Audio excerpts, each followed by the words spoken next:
Nah, pada kesempatan kali ini saya akan membuat video yaitu tentang praktikum kimia. Dengan perkenalkan, nama saya yaitu Siti Nurwahyuningsih, nomor NIM 2030110013. Nah, kali ini saya membuat video ini untuk memenuhi tugas dari praktikum kimia yang diampu oleh Dr. Elvi Rahmi MSI. Nah, langsung saja kita masuk ke materi, yaitu yang pertama judulnya itu tentang larutan. Nah, tujuan dari praktikum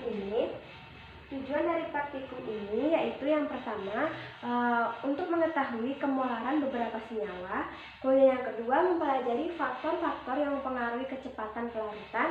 Kemudian yang ketiga yaitu membuat larutan dengan konsentrasi tertentu. Nah, lanjut kita ke landasan teori. Nah, di landasan teori ini ada istilah yaitu like, dissolve, like. Nah, like, dissolve, like ini yaitu asas umum dari sebuah kelarutan. Nah, di mana senyawa ion dengan polar dia akan larut juga dia akan larut dalam polar juga. Sedangkan senyawa nonpolar akan larut menjadi nonpolar juga. Nah, inilah istilah dari like, dissolve, like. Kemudian kita lanjut ke pelarut polar. Nah, pelarut polar di sini yaitu ada air. Air ini termasuk polar. Nah, di air ini dia melakukan senyawa-senyawa ion seperti garam dapur, garam, dan gula. Nah, ini dia larutan polar. Kemudian ada karbon tetraklorida. Karbon tetraklorida ini yaitu pelarut nonpolar dan melarutkan senyawa nonpolar juga. Nonpolar ya.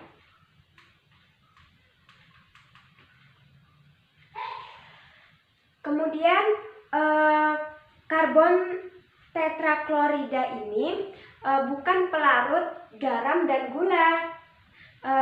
Dia tidak bisa melarutkan garam dan gula karena garam dan gula ini adalah pelarut polar, bukan pelarut nonpolar. Kemudian ada bercampur. Nah, di bercampur ini adalah zat cair yang larut satu sama lain disebut dengan bercampur.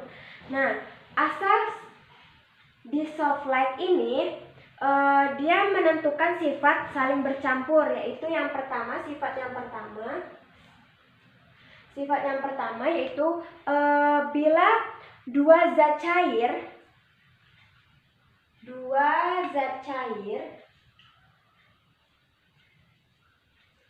ini merupakan polar ya. Nah, berikatan polar, maka dia akan saling larut.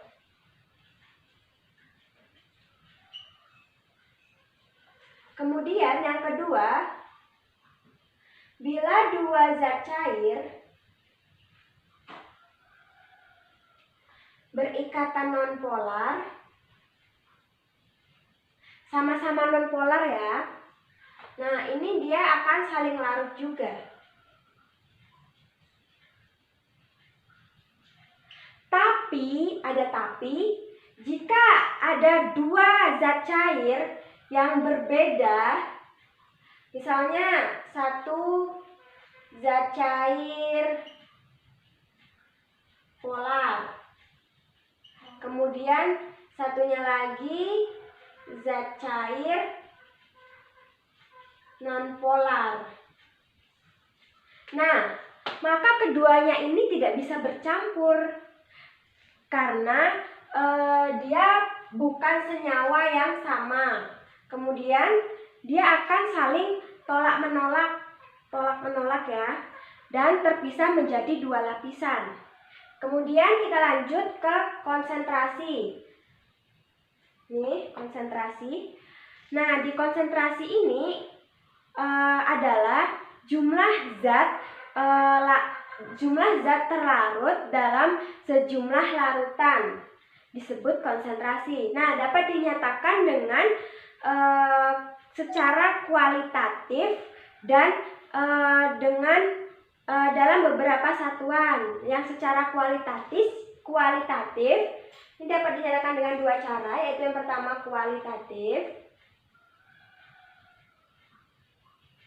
Kemudian yang kedua yaitu dapat dinyatakan dalam satuan, beberapa satuan. Yang kualitatif ini yaitu dia dengan istilah encer atau pekat ya. Kemudian untuk satuan ini ada beragam. Yang pertama yaitu ada normalitas, dilambangkan dengan N. Kemudian ada molaritas, dilambangkan dengan M besar. Kemudian ada molalitas, dilambangkan dengan M kecil. Kemudian ada persen atau berat,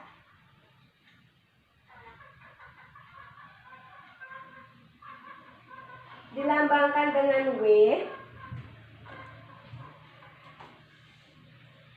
Kemudian ada persen volume,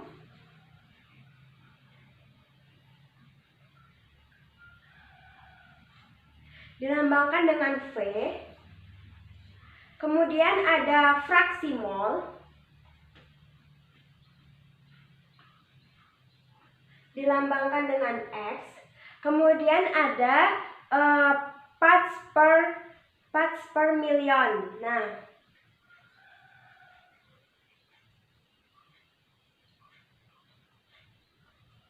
dilambangkan dengan ppm. Nah, ppm. Nah, inilah dari konsentrasi yang dinyatakan dengan satuan. Ini ya. Nah, ada juga dalam percobaan konsentrasi reagen yang akan dibuat adalah molaritas, normalitas, dan persen atau berat ini.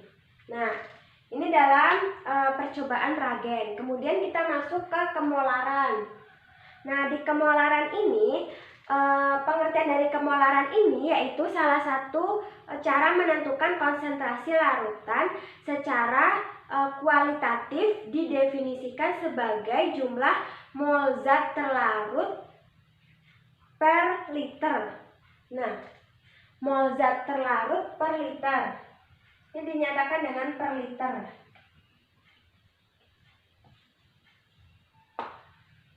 Nah, kemudian konsentrasi molar ini sama dengan kemolaran. Konsentrasi molar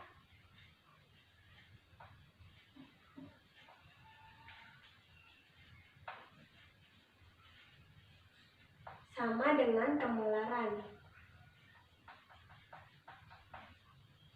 Nah, kemudian rumus dari kemolaran ini yaitu ini V1 dikali M1 sama dengan V2 dikali M2. Nah, ini rumus dari kemolaran. Kemudian dari rumus ini kita bisa menjawab mendefinisikan pernyataan tadi yaitu dengan rumus ini, yaitu dengan kemolaran zat yang mau ditambahkan atau dibanyakkan dikali dengan molaritas, kemudian sama dengan volume dikali molaritas yang sebelumnya. Nah, mungkin itulah yang dapat saya sampaikan di bab landasan teori. Kita lanjut ke bab berikutnya. Bab selanjutnya yaitu kita akan mengetahui kepolaran senyawa. Nah, di sini ada senyawa polar. Nah, pengertian dari senyawa polar yaitu senyawa yang mempunyai kutub muatan dan dia ini mudah larut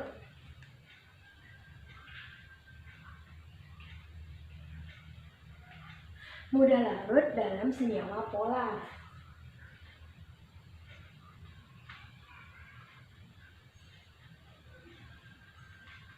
Kemudian untuk senyawa nonpolar, senyawa polar mudah larut dalam senyawa polar. Nah, misalnya yaitu alkohol dan semua asam. Alkohol dan semua asam itu dia termasuk senyawa polar atau mudah larut dalam air. Kemudian ada senyawa ion NaCl atau garam. Nah, dia ini juga mudah larut dalam air dan terurai menjadi ion. Nah, contoh-contoh tersebut merupakan senyawa polar. Kemudian kita masuk ke senyawa nonpolar. Senyawa nonpolar ini yaitu senyawa yang mudah larut dalam senyawa nonpolar juga.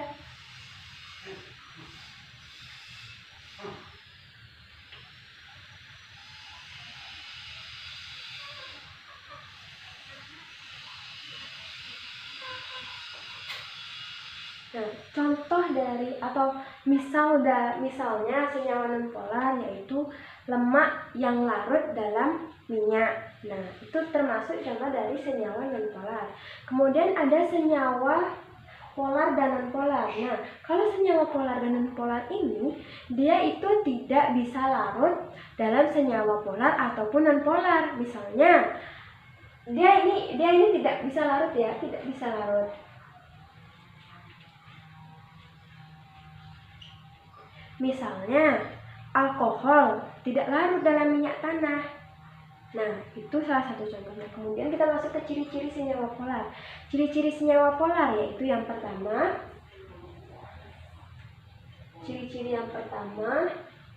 yaitu dia dapat larut dalam air dan pelarut lain.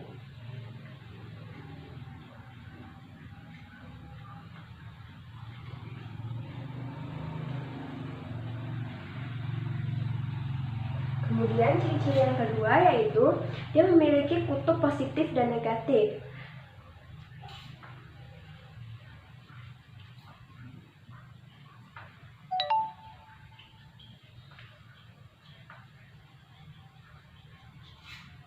Kemudian kutub positif dan negatif ini diakibatkan oleh tidak meratanya distribusi elektron. Kemudian yang ketiga yaitu dia memiliki pasangan elektron bebas.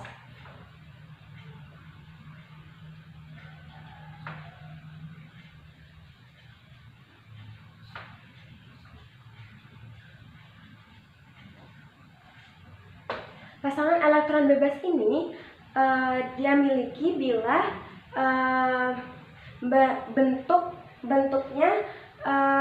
bentuk molekulnya itu diketahui. Nah, atau keelektronegatifannya sama. Kemudian contoh dari senyawa polar yaitu alkohol, kemudian HCl, PCl3, H2O. Nah, ini contoh-contoh dari ciri-ciri senyawa polar. Kemudian ciri-ciri senyawa nonpolar. Nah, ciri-ciri dari senyawa nonpolar ini yaitu kebalikan dari senyawa polar. Kebalikannya apa? Yaitu dia tidak larut dalam air dan pelarut lain. Kemudian dia tidak memiliki kutub positif dan negatif.